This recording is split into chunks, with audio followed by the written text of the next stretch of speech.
Hey guys, welcome back to our channel. So in this video, I'm going to teach you on how you can send HD photos on Instagram easily. So first, you need to launch the Instagram application on your mobile device. Then go to your DMs tab from the bottom of the screen. Select the person that you want to send the photo to and go to their chat.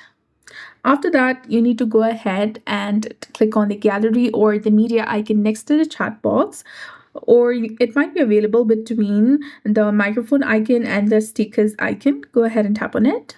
Then after, find the media that you want to send and select it. Then look at the top right corner of the gallery and tap on the HD option. It will indicate that the media has been set to HD quality, and then tap on send from the bottom right corner of your screen. And that's it. Your photo will now be sent in high resolution. So if you found this guide helpful, please like, share, and subscribe. Thanks for watching. We'll see you again in the next one.